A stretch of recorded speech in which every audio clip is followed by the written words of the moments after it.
Japanese dogs. Dr. Kaburaki, Tokio, temporary member of the Niigata Prefecture Survey of Historic Sites and Natural Monuments, Doctor of Science commissioned by the Ministry of Education, Culture, Sports, Science and Technology. Domestic dogs are the oldest of all domestic animals acquired by mankind. Instinctively friendly, they have spread everywhere as good companions for humans. What its ancestors were like and where it originated is a major question left as a mystery of the Sphinx. It should not be discussed here, but dogs in ancient Japan generally have erect ears and a curly tail or a short tail.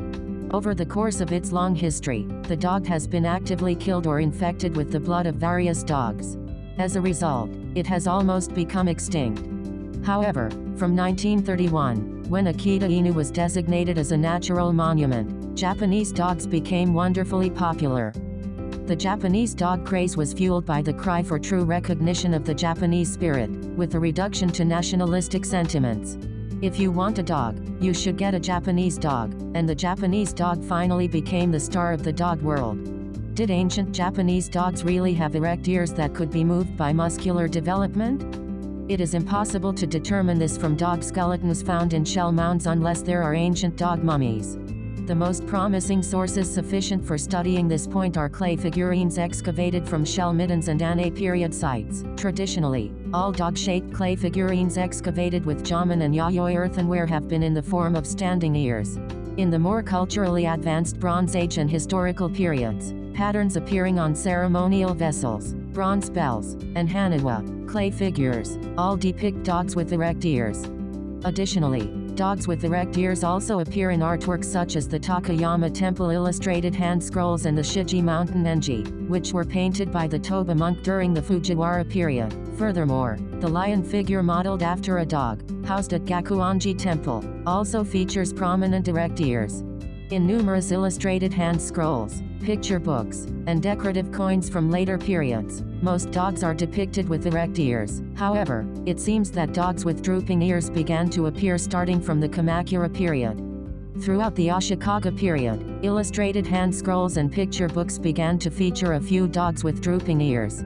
Although drooping-eared dogs have appeared in Japan for quite some time, it is widely accepted that ancient Japanese dogs had erect ears and either curled or straight tails. Thus, while ancient Japanese dogs generally had the characteristic of erect ears, it appears that there were already various types among them. Dr. Katondo Hasebe has been studying dog bones excavated from shell mounds across Japan. According to this, ancient dogs had a small and medium size as well as a large size. The main one of them is the small one, to which two more types are identified, the first and second. The first type is characterized by the following features. The skull is particularly small, with a low cerebral enclosure, a full kyphosis, and a large arch width. The slope from the frontal bone to the nasal bone is moderate. The nasal root is not concave. The temples are not in phase with each other. Sagittal comb low, slightly in front of occipital tubercle. The second type is characterized by the following. The skull is slightly larger than the former and has a stronger sagittal comb. Its upper margin is almost straight and elevated all the way to the occipital tubercle. The kyphosis of the cerebral enclosure is less opulent than in the first type. Occipital bone strongly protruding posteriorly.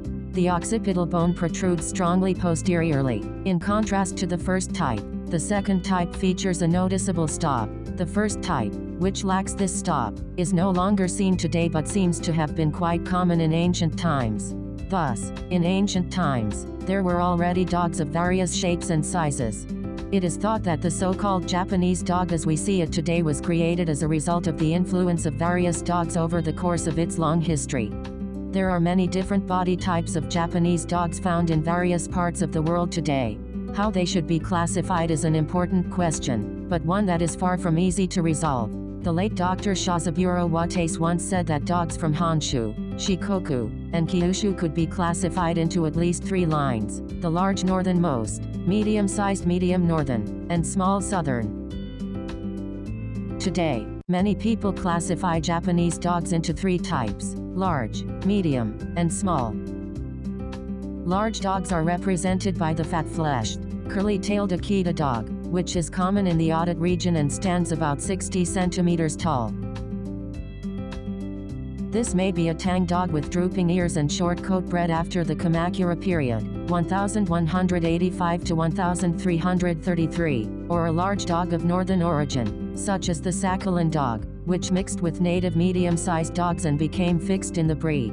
Small dogs are commonly referred to as Shiba Inus, with a height of about 49.2 centimeters. They are identified in various ways, including fleshy or too skinny, and with a tight or pointed proboscis. Medium-sized dogs include the Tosa, Kishu, Kashino, Kai, and Hokkaido dogs.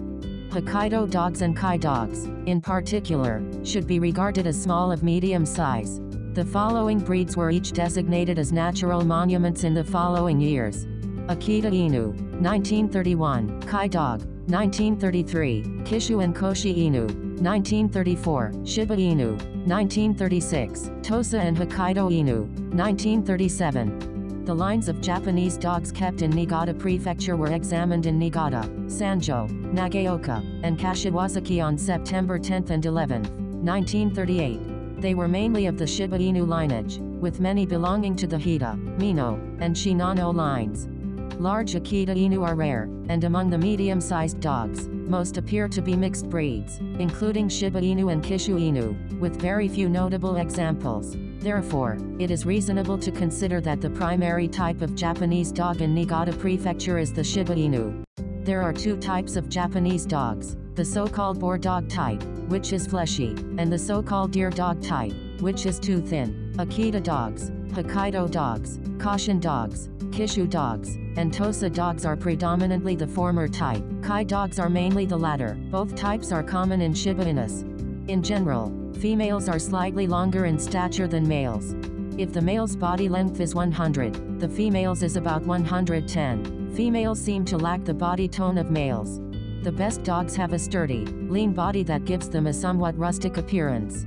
They are fearless, sensitive in their composure, and agile in their behavior. They are also very nimble and resilient when walking. The forehead varies somewhat from type to type, but the main features are as follows: wide and slightly flat, gently or concave transitioning to the bridge of the nose, i.e., with or without a stop. Cheeks may be large and taut or not taut. Some have an arc-shaped nasal bridge, but it should be straight and the nasal mirror and lips should be well drawn together. Also, the teeth should have an orderly and correct bite.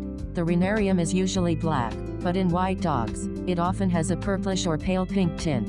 In general, skulls and rostrums are quite changeable. If the skull of a wolf or jackal is tied up, it is said to change dramatically in a short time. Shortening of the facial bones also occurs in many domestic animals. This is also the case in many Shiba Inus, but it is especially noticeable in Pekingese. Muzzles that are box-shaped are considered undesirable, as are those with excessive or retruded lower jaws, which are seen as having strong hereditary faults. There are various types of ears: pointed, slightly rounded, and long. Traditionally, a small ear has been prized as a wartor ear. Ideally, the ears should be neither too thick nor too thin, with a medium thickness and a pointed tip, triangular in shape, standing high on the crown of the head, slightly tilted forward, and crisply erect. The ideal ears are triangular with a pointed tip, high on the crown of the head. The eyes are so important that they are the windows to the soul. It has long been said that a dog with a gap between the eyes is insensitive and pricks the eye poorly, and one that is close to adequate is better. And although their shape depends on the mental state, the ideal is one that is slightly triangular and has a rising outer corner of the eye when it is calm. The basic color of the iris is dark brown, but it varies according to coat color. In white dogs, it is usually light-colored. Some, such as the Kishu dog, have a blue-yellow color, but it gives the dog a weak appearance. Dogs whose iris color glitters with a golden hue seem to have a higher probability of throwing tantrums. The ideal dog should have a robust neck, a broad and well-filled chest, a straight back, well-developed and appropriately sloped shoulder blades, and a strong and sturdy loin. The forelimbs should be straight and robust, while the hind limbs should have well-developed thighs. The hocks should be strong and resilient, with excellent springiness. Ideally, the dog should have strong and stable support from all four limbs. The toes should resemble those of a cat rather than those of a hare. It is quite rare to find dogs with evenly matched black claws or black pads. Among Kishu Inu, there are many with single dew claws or heavy dew claws, known as rock hooks or web claws, respectively. However, these features also appear in other breeds and do not determine the value of the dog. The tail should generally be straight, dense, and moderately thick, reaching to the end of the hocks. It should ideally be strong and curled, with various types of tail curling such as the drum-like curl, right curl, left curl, or double curl, as well as tails with various degrees of deviation. The Akita Inu is characterized by its curled tail, but for medium and small-sized dogs, both curled tails and straight tails are acceptable, and either type is considered suitable. Generally, congenital short tails are avoided, but for small Shiba Inu, a short, brush-like tail is allowed. It is commonly said that dogs with left curled tails are more courageous, while those with straight tails are considered more agile, enduring, and well-suited for hunting. It is an interesting fact that the Kai Ken, which often has straight tails, has surpassed other breeds such as shepherds in endurance tests, demonstrating exceptional performance. Additionally, it is said that dogs with larger anal glands are considered to be more courageous. The outer coat should be coarse and straight, with a preference for a dense undercoat. The coat colors include black, red, yellow, white sesame, red sesame, black sesame, and brindle. The Kai Ken exhibits various degrees of brindle, ranging from black brindle to red brindle. Generally, an increase in pigment leads to the phenomenon known as blackening, resulting in the appearance of black dogs. Conversely, when pigment production diminishes, a phenomenon called yellowing occurs, and further reduction leads to whitening, producing not only gray or pale reddish-brown dogs but also white ones. The degeneration of pigment usually begins at the lower parts of the limbs and gradually spreads to the body. Sometimes, it manifests as spotted patterns. Even when pigment degeneration extends almost throughout the entire body, the original coloration can persist stubbornly, particularly at the tips of the ears. White dogs are generally perceived as more docile and less spirited compared to colored dogs. In all breeds, spotting is generally avoided. It is said that the more kindly a dog is tamed, the more understanding it becomes, and the more it reflects its owner.